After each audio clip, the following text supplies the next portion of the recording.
അല്ല മോളെ, അഖില മോള് രാവിലെ എവിടെ പോയതാ?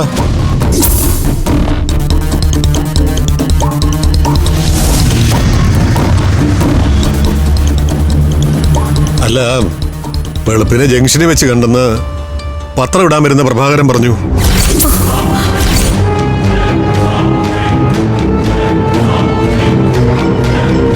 എന്താ മക്കളെ, എന്തെങ്കിലും പ്രശ്നമുണ്ടോ? കൃഷ്ണേട്ടാ, അവൾ എവിടെ പോയതാന്ന് അറിയില്ല. ആരോടൊന്നും പറയാതെ പോയത്. ഫോണും എടുത്തിട്ടില്ല. കൃഷ്ണേട്ടാ, എന്റെ കുട്ടി. സമാധാനായിട്ടിരിക്കെ, നമുക്ക് അന്വേഷിക്കാം, കണ്ടുപിടിക്കാം. അല്ല മോളെ, അവളുടെ ഫ്രണ്ട്സിന്റെ നമ്പർ നിങ്ങളുടെ കയ്യിലില്ലേ? വിളിക്ക്, എല്ലാരെയും വിളിക്ക്. മോള് പോകാൻ സാധ്യതയുള്ള എല്ലായിടത്തും വിളിക്ക്. ചെല്ല്, ആ ചെല്ല് മക്കളെ.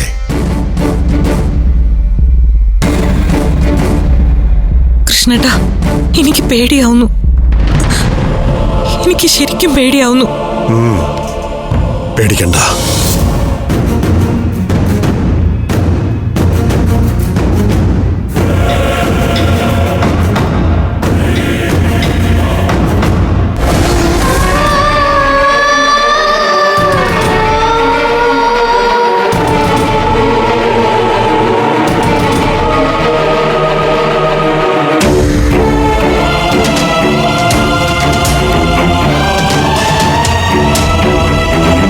കൃഷ്ണേട്ടാ, നമുക്ക് പോലീസിൽ അറിയിച്ചാലോ? അല്ലാതെ ഇപ്പൊ എന്താ ചെയ്യാ? നമ്മൾ എവിടെയാ അന്വേഷിക്കുക? മോളെ, അച്ഛനിങ്ങി വരട്ടെ, എന്നിട്ട് എന്താ വേണ്ടത് നമുക്ക് ആലോചിക്കാം.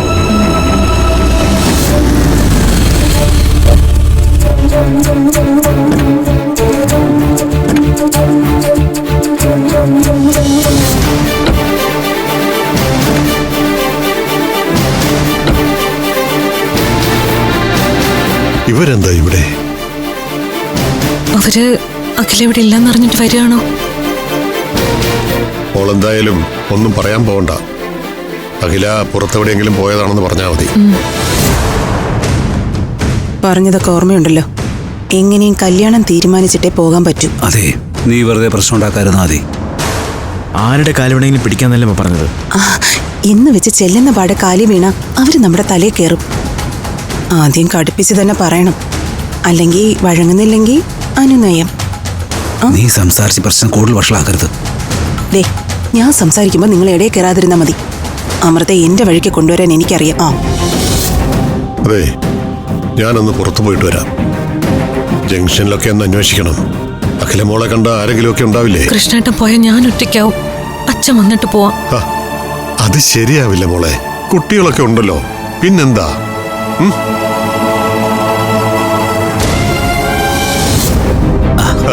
കൃഷ്ണേട്ട അങ്ങോട്ടാ? ഞാനൊന്ന് പുറത്തു പോവാ. കടയിൽ നിന്ന് കുറച്ച് സാധനങ്ങൾ വാങ്ങാനാണേ. നിങ്ങൾ കയറിയിരിക്കെ. ചന്ദ്രൻ സാറ് നടക്കാൻ പോയതാ, ഇപ്പൊ വരും. അല്ല, കൃഷ്ണേട്ടൻ കൂടെ ഉള്ളതായിരുന്നു നല്ലതേ. എന്തിന്? ബന്ധുക്കൾ തമ്മിൽ കുടുംബകാര്യം സംസാരിക്കുമ്പോ പുറത്തുനിന്നുള്ളവർ ഇല്ലാതിരിക്കുന്നതാ നല്ലത്. അത് ശരിയാ. നിങ്ങൾ ചെല്ല്, ഞാൻ ഒന്ന് പുറത്തു പോയി വരാം. ചെല്ല്.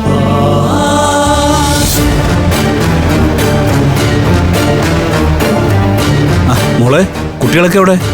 ഇവിടെ ഉണ്ട്. മാമനും മാമി വാ, അകത്തിരിക്കാം. ആകാശേ വാ. ഞങ്ങൾ വന്നത് എന്തിനാണെന്ന് മനസ്സിലായി കാണുമല്ലോ. കാര്യങ്ങൾ പറഞ്ഞിട്ട് പെട്ടെന്ന് പോണം. അച്ഛൻ പുറത്തു പോയതാ, ഇപ്പൊ വരും. അപ്പോഴേക്കും ഞാൻ കുടിക്കാൻ എന്തെങ്കിലും എടുക്കാം. അതൊക്കെ വരട്ടെ. ആദ്യം അഖിലയെ വിളിക്കേ. അവളിവിടെ ഇല്ല. എവിടെ പോയി? അത് ഏതോ ഫ്രണ്ടിനെ കാണുന്നെന്ന് പറഞ്ഞു. ഇത്ര രാവിലെയോ? അല്ല, പെട്ടെന്ന് പോയിട്ട് വരാന്നാ പറഞ്ഞേ.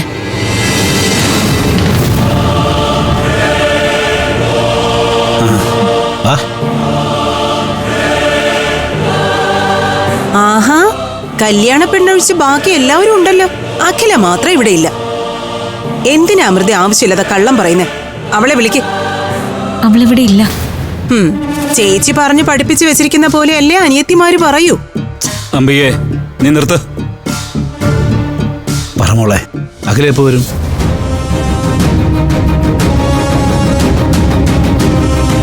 കണ്ടോ കണ്ടോ, മറുപടിയില്ല. ഇനിയിപ്പൊ ആരുടെയെങ്കിലും കൂടെ സ്ഥലം വിട്ടതാണോ എന്തോ. ഇനി അതാണോ കല്യാണം വേണ്ടാന്ന് പറഞ്ഞത്? അമ്പികെ,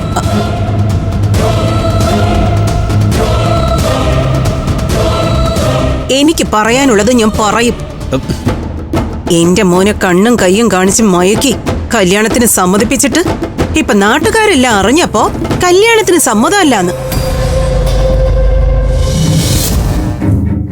ഇതെവിടുത്തെ ന്യായോ? അഖിലയോട് സംസാരിച്ചിട്ടേ ഞങ്ങൾ പോകുന്നുള്ളൂ. അവളെ വിളിക്കേ.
എവിടെ പോയതായിരുന്നു?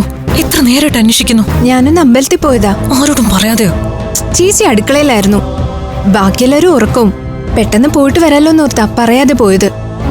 തിരിച്ചു വരുന്ന വഴിക്ക് അച്ഛനെ അഭിയേട്ടനെയും കൂടി കണ്ടു.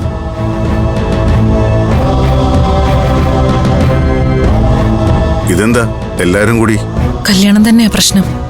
മാമി ഭയങ്കര ദേഷ്യത്തിലാ. ദേഷ്യമൊക്കെ ഞാൻ മാറ്റിത്തരാം.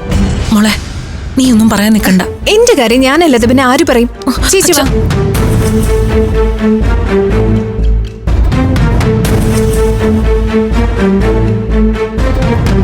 മാമ, ഞാനൊന്ന് അമ്പലത്തിൽ പോയതായിരുന്നു. എന്നിട്ട് നീ ഏതോ ഫ്രണ്ടിനെ കാണാൻ പോയതാണെന്നാണല്ലോ അമൃത പറഞ്ഞേ. അത് അമൃതേച്ചിയോട് ചോദിക്കാം. മോളെ, ചേച്ചി ഇതിൽ ഇടപെടണ്ട. മനസ്സമാധാനം പോയി കഴിഞ്ഞാൽ പിന്നെ ആശ്രയം ഈശ്വരനേ ഉള്ളൂ. കണ്ണും പൂട്ടി വിശ്വസിച്ചവരൊക്കെ ചതിക്കുകയാണെന്ന് അറിഞ്ഞപ്പോ ഇനി പരാതി ഭഗവാനോട് പറയാന്ന് വിചാരിച്ചു. അത്രേ ഉള്ളൂ. കേട്ടില്ലേടാ? തൃപ്തിയായില്ലേടാ നിനക്ക്? ഞാൻ പറഞ്ഞു കഴിഞ്ഞില്ല. എന്റെ കല്യാണക്കാരി സംസാരിക്കാനാ നിങ്ങളിവിടെ വന്നതെങ്കിലേ ആ സംസാരം ഇവിടെ വെച്ച് നിർത്തിക്കോ. എന്റെ തീരുമാനം ഞാൻ അറിയിക്കേണ്ടവരെ അറിയിച്ചിട്ടുണ്ട്. ആഹാ, അങ്ങനെ ആകാശിനോട് മാത്രം പറഞ്ഞ പോരല്ലോ. ഞങ്ങളൊക്കെ ചേർന്ന് നിശ്ചയിച്ച കല്യാണം ഇത്. അതിനെന്തെങ്കിലും തടസ്സം ഉണ്ടെങ്കിൽ അത് ഞങ്ങൾ കൂടി അറിയണം. എന്റെ കല്യാണക്കാരും ആയതുകൊണ്ടേ എനിക്ക് ഒറ്റയ്ക്ക് തീരുമാനം എടുക്കാം. ആ തീരുമാനം ഞാൻ എടുത്തു കഴിഞ്ഞു. എനിക്ക് കല്യാണത്തിന് സമ്മതമല്ല.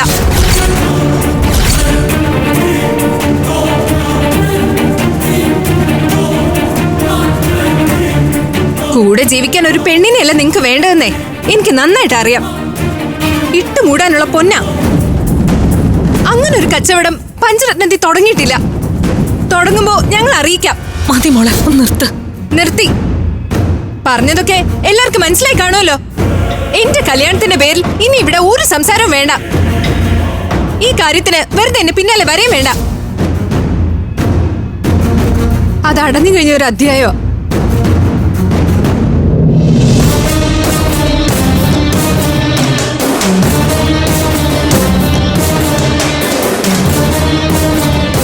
ഇതെന്താ ചന്ദ്രേട്ട ഈ കേൾക്കുന്നേ? ഇങ്ങനെയാണോ നിങ്ങൾ കുട്ടികളെ വളർത്തിയത്? മുതിർന്നവരുടെ മുഖത്ത് നോക്കി ധിക്കാരം പറയാന്ന് വെച്ചാ? അമ്പികെ, നമുക്ക് അകത്തിരിക്കാം. ഇവിടെ ഇങ്ങനെ നിന്ന് സംസാരിക്കണ്ട. ഞങ്ങൾ നിങ്ങളുടെ സൽക്കാരം സ്വീകരിക്കാനൊന്നും വന്നതല്ല. സൽക്കാരമൊന്നുമില്ല, അകത്തിരുന്ന് സംസാരിക്കാന്നാ പറഞ്ഞേ. വാ.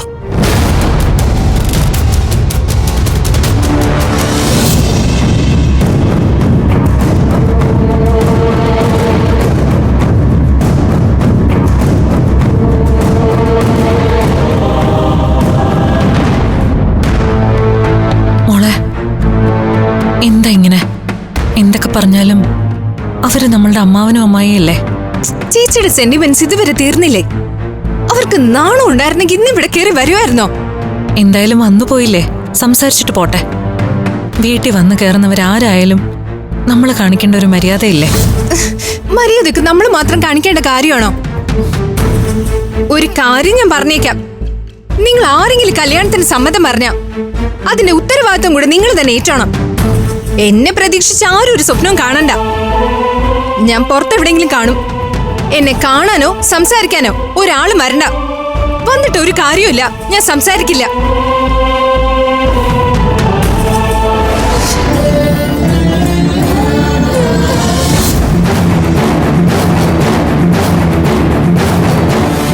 ഇതിലിപ്പോ കൂടുതൽ സംസാരിക്കാനൊന്നുമില്ല.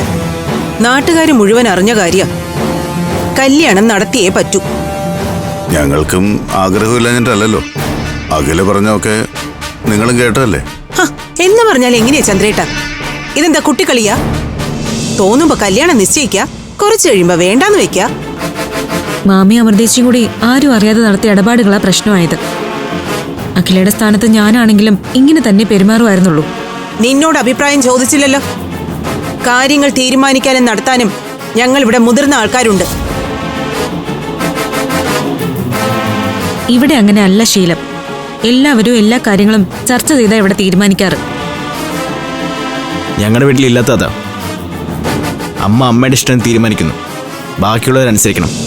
നീ മിണ്ടരുത്. നിനക്ക് ചുണയില്ലാത്തോണ്ടാ അവൾ അവളുടെ തോന്നിയാസം കാണിക്കുന്നത്. പിന്നെ ഞാൻ എന്തെങ്കിലും ചെയ്തിട്ടുണ്ടെങ്കിൽ അത് നിനക്കൊക്കെ വേണ്ടിയാ.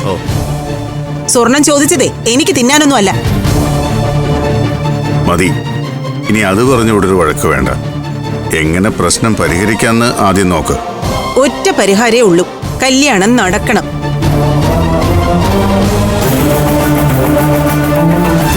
അമൃത പറഞ്ഞതുപോലെ 60 പവൻ സ്വർണവും കിട്ടണം. അതായത് 60 പവൻ സ്ത്രീധനമായി വേണമെന്ന്.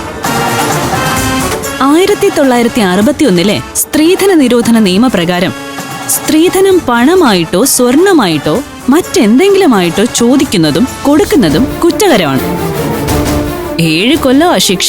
ഓഹോ, നീ നിയമമൊക്കെ പറയാൻ തുടങ്ങിയോ? പോലീസുകാര് നിയമമല്ലാതെ പിന്നെ എന്താ പറയേണ്ടത്? സ്ത്രീധനം ചോദിച്ചു എന്നും പറഞ്ഞ് ഞാനൊരു കേസ് കൊടുത്താലേ മാമനും മാമിയും ആകാശേട്ടനൊക്കെ അകത്താ. എന്നാ പിന്നെ കേസ് കൊടുക്കടി. കല്യാണം കഴിക്കാന്നും പറഞ്ഞ് നിശ്ചയം നടത്തിയിട്ട് അതിന്ന് പിന്മാറിയെന്നും പറഞ്ഞും കേസ് കൊടുക്കാം. അങ്ങനെ ഞാൻ കേസ് കൊടുക്കട്ടെ? അങ്ങനെ ഒരു കേസൊന്നുമില്ല. കല്യാണം കഴിക്കാൻ മനസ്സില്ല, എന്ത് ചെയ്യാൻ പറ്റൂ? വെറുതെ വഴക്ക് വേണ്ട. നമുക്ക് രമ്യമായിട്ടൊരു പരിഹാരം ഉണ്ടാക്കാം. അതിനെന്താ ചെയ്യേണ്ടതെന്ന് പറഞ്ഞാൽ മതി. അച്ഛാ, ഇത്രയും പ്രശ്നങ്ങൾ ഉണ്ടാക്കിയിട്ട് ഇനി അഖിലെ പറഞ്ഞ് സമ്മതിപ്പിച്ച് കല്യാണം നടത്തിയാലും കല്യാണം കഴിഞ്ഞ് അവിടെ ചെല്ലുമ്പോ ഇവരുപദ്രവിക്കില്ലെന്ന് നമുക്ക് എന്തുറപ്പാ ഉള്ളത്? അത് പിന്നെ ഒരു വീടാവുമ്പോ വഴക്കൊക്കെ ഉണ്ടാവില്ലേ? അതൊക്കെ സാധാരണയാ. Section 498A. ഭർത്താവോ ഭർത്താവിന്റെ വീട്ടുകാരോ ഭാര്യയെ പീഡിപ്പിച്ചാൽ ജാമ്യം പോലും ഇല്ലാതെ അകത്തു പോവും. ജീവപര്യന്തം തടവാ ശിക്ഷ. കേസ് നിയമമൊക്കെ അങ്ങ് പോലീസ് സ്റ്റേഷനിൽ മതി. ഇതേ കുടുംബകാര്യങ്ങൾ പറയുന്ന സ്ഥല. ചന്ദ്രേട്ടാ, എന്താ നിങ്ങളുടെ ഉദ്ദേശം? കല്യാണം നടത്താൻ പറ്റുമോ ഇല്ലയോ? അല്ല അംബിക, മാമി, ഞങ്ങൾക്ക് കുറച്ചുകൂടെ സമയം തരണം. എങ്ങനെയെങ്കിലും അഖിലെ പറഞ്ഞ് സമ്മതിപ്പിക്കാം. അതൊന്നും നടക്കില്ല. തീരുമാനിച്ച തീയതിയിൽ തന്നെ കല്യാണം നടക്കണം. ഞാൻ സംസാരിച്ചു നോക്കി. അഖില ഭയങ്കര വാശിയില്ല.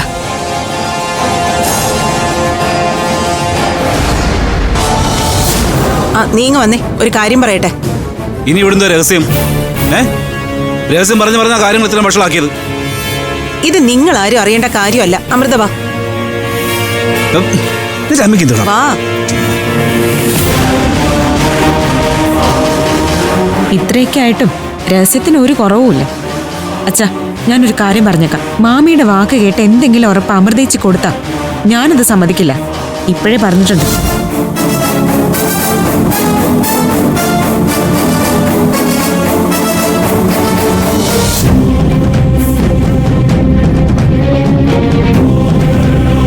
നീ എന്നോട് ഈ ചെയ്തത് ചതിയാ. നീ ഇതിനെ അനുഭവിക്കും. മാമി, ഞാനൊന്നും മനഃപൂർവ്വം ചെയ്തതല്ല. നിർത്തി നിന്റെ അഭിനയം. ഞാനൊരു മണ്ടിയാണെന്ന് കരുതിയോ? ആ 60 പവൻ തരാമെന്ന വ്യവസ്ഥയിലാ ഞാൻ കല്യാണത്തിന് സമ്മതിച്ചത്. എന്നിട്ട് നാട്ടുകാരെ മുഴുവൻ അറിയിച്ച് കല്യാണത്തിന് പബ്ലിസിറ്റിയും കൊടുത്തു. എന്നിട്ട് ഇപ്പൊ പറയുന്നത് സ്വർണ്ണം ഇല്ലാന്ന്. ഇനി കല്യാണത്തിൽ നിന്ന് പിന്മാറിയാ ഞങ്ങള് നാണം കെടുവല്ലോ. അപ്പൊ ഒരു തരി സ്വർണം പോലും തരാതെ കല്യാണം നടക്കുമെന്ന് നിനക്കറിയാം. ഇതൊന്നും ഞാൻ സ്വപ്നത്തിൽ പോലും കാണാത്ത കാര്യങ്ങളാ. സ്വർണത്തിന്റെ കാര്യം ഞാൻ അഖിലോട് പറഞ്ഞിട്ടില്ല. പറഞ്ഞത് നീ അല്ലായിരിക്കാം, പക്ഷെ ആതിരയെ കൊണ്ടും ആരാധ്യയെ കൊണ്ടും നീ അത് പറയിച്ചു. അംബികമാമി എന്നെ വിശ്വസിക്കണം.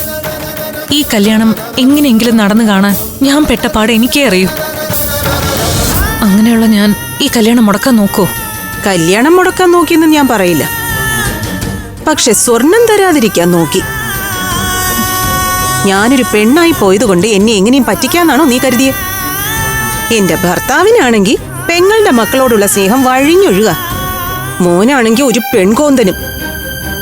ദേ അമൃതേ, എനിക്ക് അവരുടെ ഒന്നും സഹായം വേണ്ട.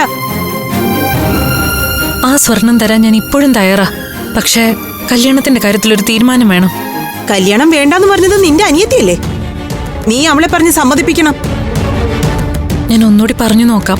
ആ, പറയുന്നതൊക്കെ കൊള്ളാം, പക്ഷെ കാര്യം നടക്കാൻ വേണ്ടി ആവണം. സ്വർണം ഒരു തരി കുറയാതെ എനിക്ക് കിട്ടുകയും വേണം. അച്ഛാ, പ്രശ്നങ്ങൾ പറഞ്ഞു തീർക്കാനാ വന്നത്. ഇപ്പോൾ സംഗതി പഴയതിനേക്കാളും വഷളായി. ഇനിയിപ്പോൾ അമൃതേശി അമ്മയും കൂടി രഹസ്യം പറഞ്ഞു കഴിയുമ്പോൾ കയ്യാങ്കളി ആവാരുന്ന കൊള്ളാം. അളിയാ, അമൃത പറഞ്ഞാലും കാര്യമുണ്ട്. മനസ്സിലൊരു കരട് വീണ അത് മാറുന്നവരെ സമയം കൊടുക്കുക എന്നതാ മര്യാദ. പറഞ്ഞ ഡേറ്റിൽ തന്നെ കല്യാണം നടത്തുന്നത് എന്തെത്ര വാശി. നമുക്ക് കുറച്ച് ദിവസത്തേക്ക് അത് മാറ്റിവെക്കാം. ഇവര് പരസ്പരം അറിയാത്ത ആൾക്കാരൊന്നുമില്ലല്ലോ. അതാണതിന്റെ ശരി. മാമനൊന്ന് തീർത്ത് പറഞ്ഞ മാമി കേക്കും.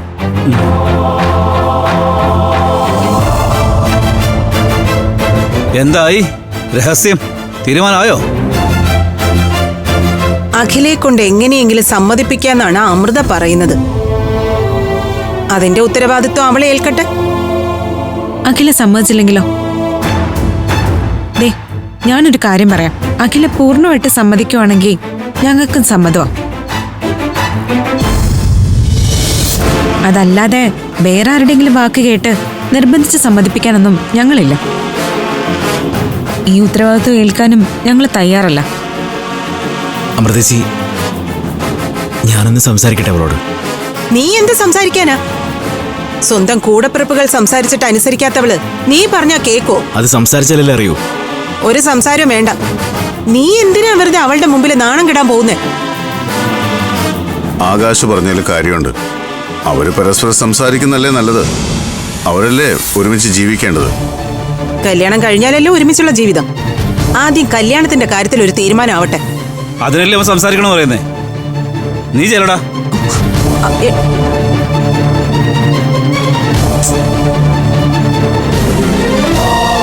അവളുടെ വായിലിരിക്കുന്നത് മുഴുവൻ അവനെ കേൾപ്പിച്ചേ നിങ്ങൾ അടങ്ങൂ.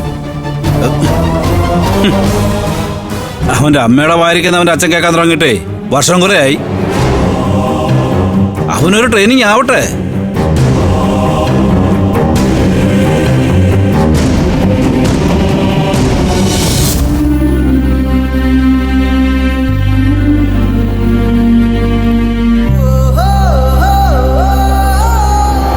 അഖില, ഞാൻ മുറിയിലൊക്കെ നോക്കി. നീ എന്താ ഇവിടെ വന്ന് നിൽക്കുന്നേ? അഖില, എനിക്ക് ആരോടും ഒന്നും പറയാനില്ലെന്നും എന്നെ കാണാൻ വരണ്ടെന്നും ചേച്ചിയോട് ഞാൻ പറഞ്ഞിരുന്നു. ശല്യം ഉണ്ടാവാതിരിക്കാനാ ഞാൻ ഇവിടെ വന്ന് നിന്നേ. അഖില, നിന്റെ ദേഷ്യം എന്താണെന്ന് എനിക്ക് മനസ്സിലായി.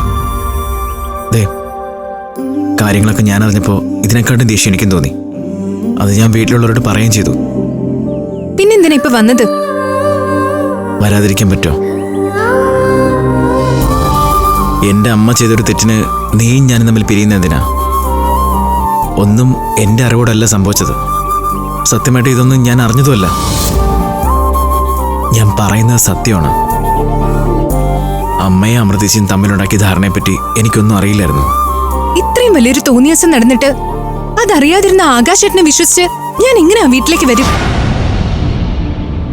മാമിയും ദിവ്യപ്രഭയും ചേർന്ന് ആ വീട്ടിൽ വെച്ച് എന്നെ കൊന്നാ പോലും ആകാശേട്ടൻ അറിയില്ലല്ലോ. നീ എന്തൊക്കെയായി പറയുന്നേ? സംഭവിച്ചെല്ലാം സംഭവിച്ചു. അമ്മയ്ക്ക് വേണ്ടി ഞാൻ ക്ഷമ ചോദിക്കുക. നോക്ക്, ഞാൻ നിന്നെയാ സ്നേഹിച്ചേ, അല്ലാതെ സ്വർണത്തെയോ പണത്തെയോ അല്ല. എനിക്ക് വേണ്ടത് നിന്നെയാ. അതിനിടയിൽ അമ്മ കാണിച്ച വൃത്തിയിടിന് നീ എന്നെ ശിക്ഷിക്കരുത്. ആകാശേട്ടൻ കൂടുതലൊന്നും പറയണ്ട. എന്റെ തീരുമാനത്തിൽ ഒരു മാറ്റവും ഇല്ല. നിനക്കിഷ്ടമുള്ള തീരുമാനം എടുക്കാം. പക്ഷെ ഞാനൊരു കാര്യം ചോദിക്കട്ടെ. മനസ്സ് നിറഞ്ഞ് സ്നേഹിച്ചാണ് നമ്മൾ. അമ്മയെ അമർത്തിച്ചും തമ്മിൽ നമ്മൾ അറിയാതെ ഉണ്ടാക്കിയ വ്യവസ്ഥയുടെ പേരിൽ നമ്മൾ പിരിയുന്നതിൽ എന്താണ് യുക്തി? തെറ്റ് ചെയ്തവരാണ് ശിക്ഷിക്കപ്പെടേണ്ടത്, നിരപരാധികളല്ല. അമ്മ ചെയ്ത തെറ്റിനുള്ള ശിക്ഷ അമ്മ അനുഭവിക്കണം. അത് ഞാൻ നിനക്ക് ഉറപ്പ് തരാം. എന്ത് ശിക്ഷ? ഒരു തരി പൊന്നില്ലാതെ, 1 രൂപ സ്ത്രീധനമില്ലാതെ ഞാൻ നിന്നെ കല്യാണം കഴിക്കും.